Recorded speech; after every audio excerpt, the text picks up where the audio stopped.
A few years ago, I had an opportunity to go to Stockholm for a corporate event. I was working with an investment group that was exploring oil prospecting in the Baltic Sea. As a junior employee, most of my days were spent playing second fiddle to one of the seniors, so getting a chance to see the world felt like a reward in and of itself. And hey, they didn't skimp out on accommodations. 2 days of work gave me 4 days at an amazing hotel in central Old Town. I know I sound pretentious, but I loved the rustic architecture and the cobblestone streets. When I wasn't locked up taking notes in the boardroom, I was out on the streets, taking in the atmosphere, and spending a little bit too much time at the sci-fi store, of course. The night before going home, we had a company outing. Dinner and drinks all around. I work with people who literally make their living writing tiny paragraphs with shady ink, but you can't say the hatchet men aren't down to clown. Later that night, I was taking the subway back to the hotel. I took the Green Line going north, back to Old Town. I collapsed in one of the seats, slowly coming to the realization that there is such a thing as too many melon ball shots. The train car had this bright yellow and white interior, unintentionally sobering me up. Classic blue seats with strange geometric details. A few yellow seats, currently unoccupied, reserved for those with special needs. I did a bit of people watching as the stations passed me by. There was this young guy, sitting straight across from me. He had a full hawk with these really thick horn-rimmed glasses, definitely a fashion statement. To my left was an older woman scrolling through articles on her phone. I saw at least 2 WikiHow articles. It baffles me that even amongst the older people, most of them speak English. I hadn't met a single person who couldn't understand me. Finally, there was a couple, a man and a woman sitting alone in the corner, whispering intimately. They had those kinds of faces where you can't tell if they're 16 or 35. They were either made for each other or siblings, and seeing how much they were feeling up one another, I was banking hard on the former. We were about 3 stations out from Old Town when the subway train began to slow down. The operator said something in Swedish through the speaker system, and I noticed the other passengers perk up. Even the couple in the corner. I made eye contact with a 4 hawk across from me. "Excuse me," I said. Is there something wrong?" "Obstruction on the tracks," he said. "We're going back to switch lanes." The old woman looked up from her phone and smiled. "The thing is very strange," she added. "Yes, very, very strange." She had a distinct voice, slow with hard R's.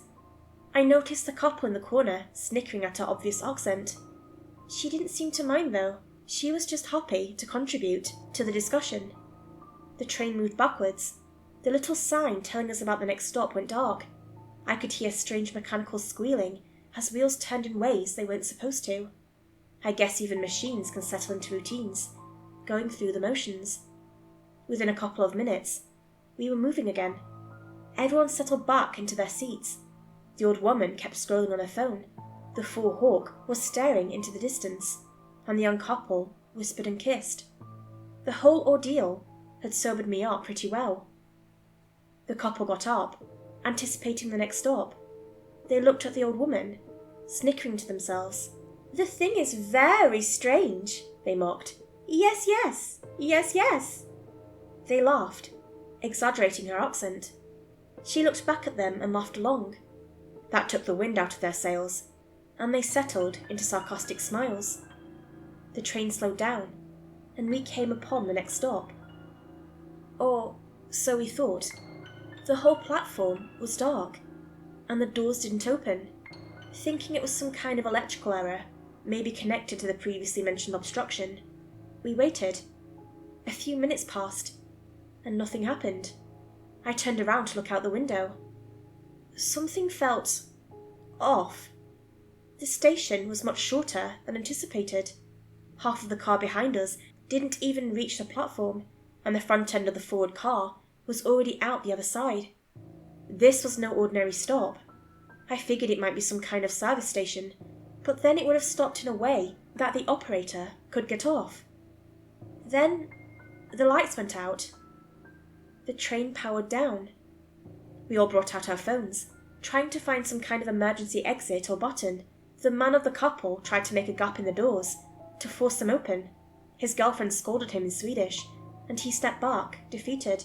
She pointed at a hatch and a green handle next to the door, some kind of emergency opening mechanism. Just as she was about to pull it, she stopped.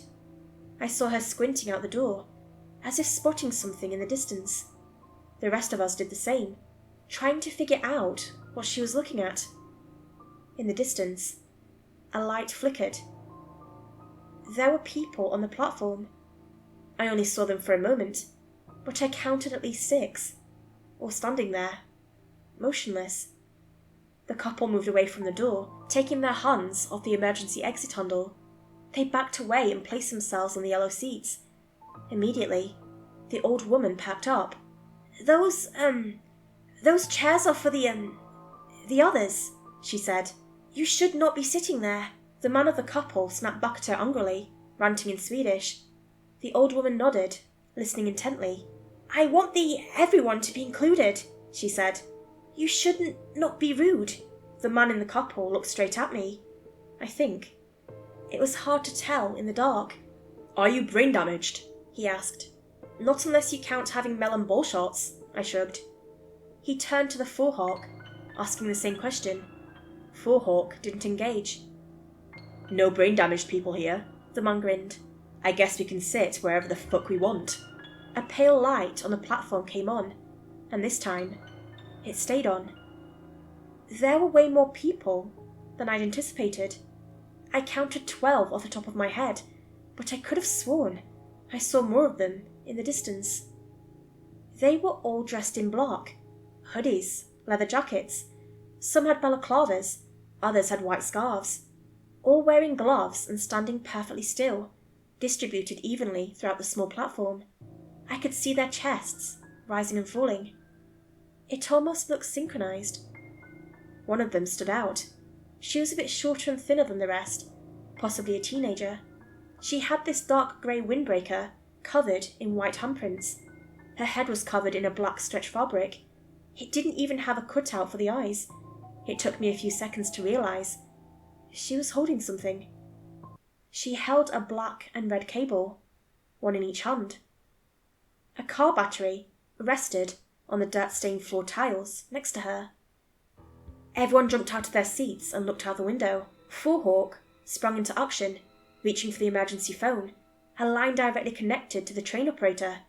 He tried it a few times, but couldn't get a connection.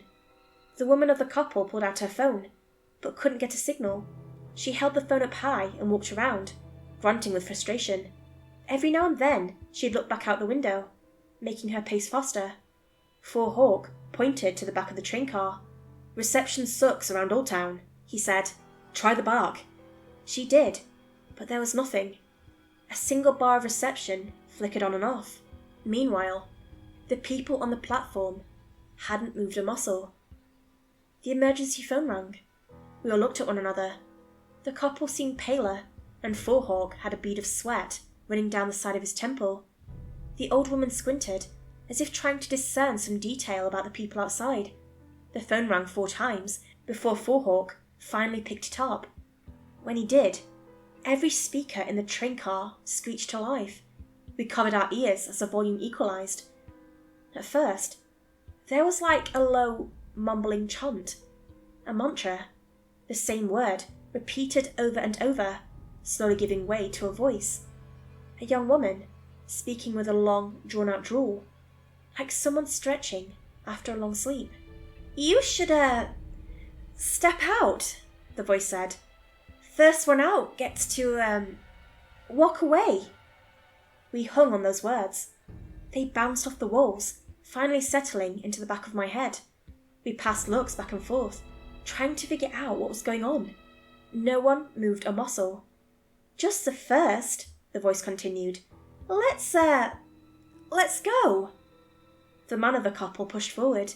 His girlfriend clung to his arm, but he pushed her away. Forehawk raised his hands, asking the man to wait, and received a swift haymaker to the side of his face, breaking his glasses in half. The woman kept yelling at him, but he didn't even bother to respond. I could tell from context that his name was Roger. She tried once again to hold him, but this time he pushed back. Hard. She was sent reeling back. She collapsed into one of the yellow seats. The man, Roger, opened the emergency door and stepped out. Everything went quiet. The old woman shook her head and tapped me on the shoulder. "Very dumb," she said. "Very dumb man." I went over to help Forehawk get back up. He was still a bit disoriented, maybe even mildly concussed. He'd taken one hell of a punch. Roger stepped up to the girl with the cables, quietly asking her something. She looked up at him as the speakers sparked back to life. "No," she said. Her voice echoed not only through the station, but through the speakers, like she had some kind of microphone. Roger protested, pointing at the exit to the left, a spiral staircase heading upwards. It was obvious that she'd said something that bothered him. He paced back and forth. "Because," she continued, "I never, like the first one." The bulb started to flicker on and off, like a strobe light. It framed the scene like a series of Polaroids, every flash bringing something new. I saw Roger being grabbed by someone on his left, then fighting off someone grabbing him from behind. Somewhere, the click of a switchblade, countless arms holding him down, stretching him out. And then, knives. Screams. Some from him, some from his girlfriend. Forehawk did his best to hold her back as he yelled for me to close the doors. Stabbings are silent. It's not like the movies, where you can hear the swing of a blade. It's quiet and terrifying. It's the people that make the noise, not the weapon. With every blink of the light, I saw another stab, some to his legs, a few to his shoulders. Moments later, he was pushed onto his knees before the young woman. She tilted her head, looking first at him, then at us. "Too greedy," the voice crackled over the speakers. "We want purebreds." She plunged the cables into his neck. It only took moments for the smell of burnt hair to reach us. I heard his muscle spasms as he collapsed onto the tiled floor, taking shock after shock after shock, straight to the neck. Even at a distance, I saw how the skin contracted, blackened, and cracked at the seams. His girlfriend kept screaming his name. She couldn't help herself. She collapsed onto the floor, her hands feebly smacking against the thick glass of the now closed subway doors. The voice returned, now with a slight gasp. I couldn't tell if it was exertion or excitement. We're eating bad ones," she huffed. "Now, give us the one with the most time." We all looked at one another, but didn't know what to say. My eyes kept getting drawn back to the remains of the platform, still bleeding from half a dozen open wounds. Smoke rose from his mouth. The old woman broke the silence. "I am Evelina," she said. "I'm the 76th-year-old. She held her hand out to Forehawk. He took it. "Casper," he said. "I'm 24. I introduced myself, telling them I'd had my 32nd birthday not 2 weeks ago. The final member of our group was too panicked to speak. She kept wailing, repeating Roger's name and weakly clawing at the window. She'd reverted into some primal state, like a child crying for its mother. "I have had most of all time," said Evelina. "Many years." "I think they mean who has the most time left," said Casper. "That would be me." "Oh, I got the many years left," smiled Evelina. "I'm a gunpowder lady." I tilted my head, but didn't get the question out. Casper tapped me on my shoulder. "It's just an expression," he said. "Like, son of a gun." "Right," I nodded. "I don't think that counts, though." "Yeah," nodded Casper. "Me neither." I walked up to the woman on the floor. I leaned down and asked her about her age, or some kind of identification. She burrowed her face in her hands, and I saw streaks of tears seeping through the gap in her fingers. She was shaking and kept rocking back and forth. All the fire had burned out of her, leaving only the remains of her mind behind. Casper moved up to one of the windows and smacked it. "Hey!" he yelled. "Do you mean the oldest or youngest?" There was no response. The people on the platform just stood there, their chests rising and falling in unison. Their excitement was palpable. Some of them hadn't put away their switchblades yet. One of them had a left-handed fork, still dirty from toiling in the garden. "You hear me?" continued Casper. "I said—" There was a loud smirk as 6 pale hands pressed against the window. They'd come out of nowhere. 3 people looking right at him, as if responding to a challenge. They seemed young. 2 of them wore white scarves, while the third had some kind of turtleneck pulled all the way over his nose. Their pupils were dilated, making their eyes look completely black. At this distance, I could see them trembling with excitement. One of them kept stomping with his foot. One of them had a shaky hand, making it tap against the glass. One of them pressed himself so hard against the window that I could see the fog from his breath. Casper fell backwards, tripping over his own feet. His mouth was wide open, as if trying to force more air into his lungs. I don't know what to do." He shook his head, moving his mouth. Maybe the words would find themselves. I don't know. As they backed away from the window, I grabbed the woman on the floor. I forced her hands down and stared into her face. She looked so different. Her mascara was running. "I need you to tell me your age," I said. "Please tell me how old you are." I'm... She tried to get it out, but every word got stuck in her throat. Hannah. "And how old are you, Hannah?" She looked at the other 2, as if trying to understand what I was asking. "They want the youngest," said Casper. "The one with the most time." "Are they letting us go?" "Maybe." She took a few deep breaths, closed her eyes, and dropped her voice to a semi-whisper. "I'm 21, she said. I'm the youngest." Evelina smiled and moved over to help Hannah off the floor. Hannah took her hand and got up, leaning against the handrail. "I am sure they will do good," said Evelina. "That's why they ask for most time." Casper nodded. "It could be a no women and children kind of deal." I could tell Hannah was uncertain. Maybe they let her go, maybe not. But after seeing what they did to Roger when he made a bad impression, I figured we ought to at least try to play along for the time being. Hannah seemed to agree, and she put her hand on the emergency door exit. A thought flickered in my mind. I could have kept it to myself, but my heart raced ahead and kicked my mouth open.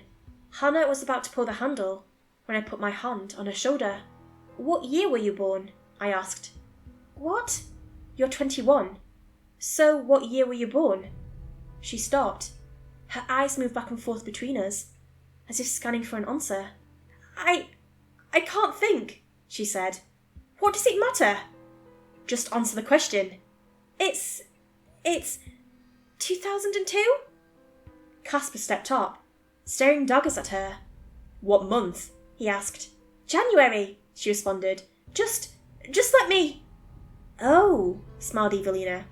"We have same star sign." "Great," said Hannah. "I'm going." Hannah gave me the side-eye as I grabbed her wrist. "What star sign are you?" I asked. She didn't say anything. She sunk her eyes to the floor, unblinking. "What star sign are you?" echoed Casper. She turned away, and he grabbed her neck. Her voice pitched into a scream as he asked her again, and again. Finally, he grabbed her arms and nodded at me. "Check her pockets." She didn't protest.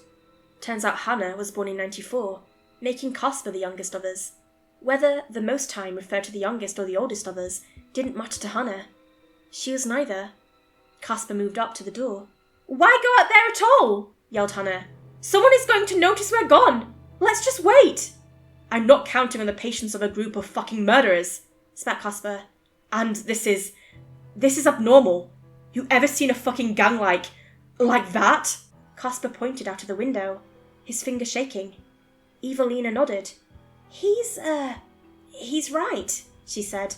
"Very, very strange. Unnormal." Casper pulled the emergency door handle, and the crowd outside dispersed, giving us one final look. He stepped out. The rest of us kept quiet. Hannah covered her eyes, trying to stifle her sobs. They slowly gathered around Casper as he stepped up to the young woman with the live cables. A silence hung in the air, like she was contemplating something. The speakers crackled to life. "Very, brave," she said. "You pass." Casper nodded and headed towards the exit, but the crowd didn't move. Instead, they closed in around him. You win." She stepped forward, dropping her cables. She grabbed the side of Casper's head, as if going in for a kiss. The others grabbed his arms, holding him still. A hand wrapped around his neck. Another grabbed his hair. "We did it right!" cried Hannah. "Stop! We did it right!" "Rewarded," said the voice from the speakers. "Greatly rewarded." In one motion, the young woman pulled up her black mask, revealing a wide-open mouth. Casper was pushed to his knees as she leaned over him. Underneath the black fabric of the woman's mask, I could see her eyes shimmer with an aquamarine tint. Then something wrong.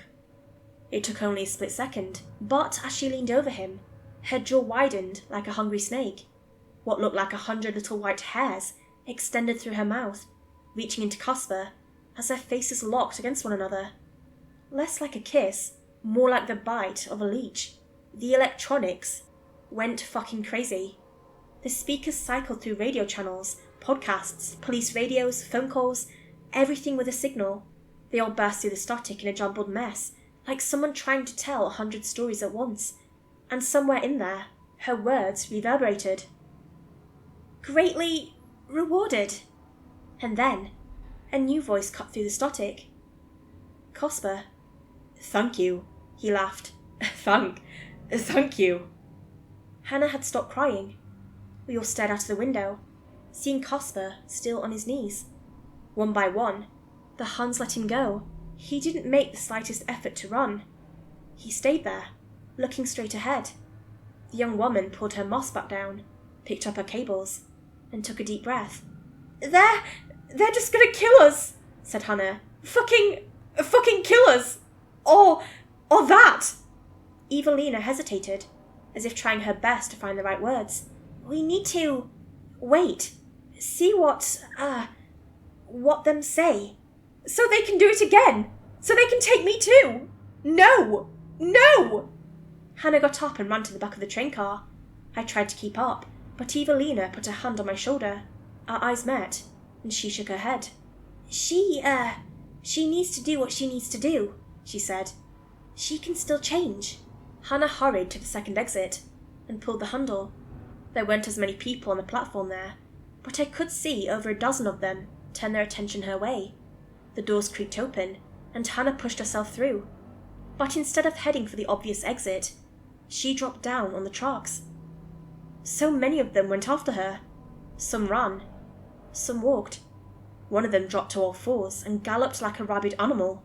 The woman with the cables didn't move an inch. There were more of them coming down the stairs. At least 6. Some of them laughed. Others howled. One of them kept repeating the same noise over and over again. "Yo, yo, yo." As more of them appeared onto the tracks to chase Hannah, I looked back and forth at Evelina and the people outside. "We can make it," I said. "They spread out." "No," said Evelina. "We can't. Look, right there. If we just—" She looked me deep in the eyes and shook her head. "I'm sorry," she said. "No." A minute passed. The screams and the howling stopped. People returned to the platform, one by one. Some of them had their switchblades out, leaving drops of blood behind. The one with the garden fork unceremoniously dropped a full fist of Hannah's hair on the ground, like an offering to their leader. They all spoke to one another in hushed voices, teasing the speakers into a rough static burst. Casper was still there, on his knees, staring straight ahead. He hadn't moved an inch.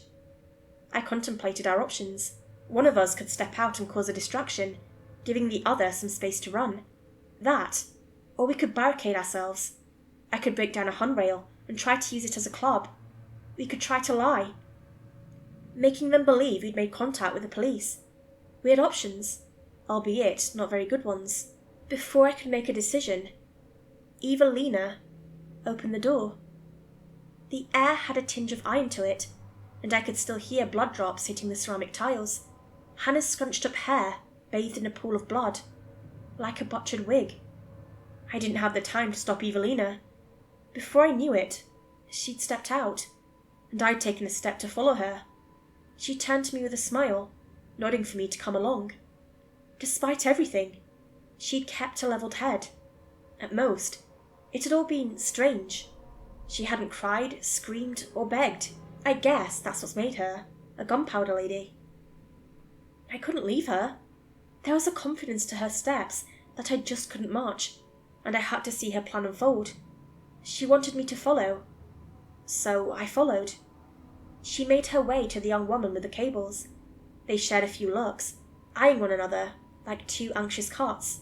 "He leaves," said Evelina. The two of them turned their heads in unison, as if looking into a mirror. The others nodded, their breaths still perfectly synchronized. I heard the others shift around me, some moving in, as if to grab me. Others tightened their grip on their weapons. Whispers of EO swung through the crowd, like an infectious impulse. There was a crackle coming from the cables, a hum from the car battery. It was ready to go at a moment's notice. I tried my best not to look at Roger, his corpse dragged to the edge of the light. I could feel them all smiling. There was a sickly excitement in the air. "Yes," wheezed the woman. "Yes, he leaves." Evelina turned to me, giving me a quick hug, a slap on the back. "You can go away," she said. "It is okay." What? It was the only word I managed to conjure. Everything else seemed lackluster. "They only want the locals," she continued. "Not long guests." "That's it. I can leave." Evelina nodded. I promise," she smiled. There was a glimpse, a shine of something aquamarine, deep in the dark of Evelina's youthful eyes. "They respect their elders," she sighed. "You did, good." Evelina's words no longer came from her mouth. They came from the speakers on the subway train. They all stepped aside. I bolted for the exit, only glancing back for a heartbeat at the very last second.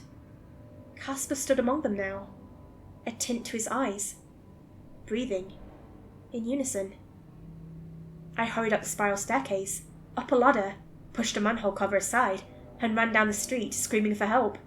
I ended up at a corner shop, where I collapsed on the floor, knocking over a shelf of chips.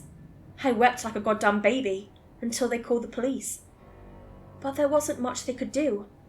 I only had a collection of vague first names, an approximate direction. They'd had no reports of disturbances on the subway, and they were quick to take note that I still reeked of melon ball shots. The police took my statement, handed me a bottle of water, and drove me back to the hotel. And that was that. I've tried telling a few people about this, but as of yet, they all think I'm making it up. It's simply too outlandish to make any sense of. I don't know what kind of bizarre recruitment drive I survived that night, but I won't be back to ask questions anytime soon. I hope you never meet these people, in any capacity, but I ask you to look a little closer. Check their breathing, see their eyes, search for a hint, and don't turn your back on them. And please, don't try to run.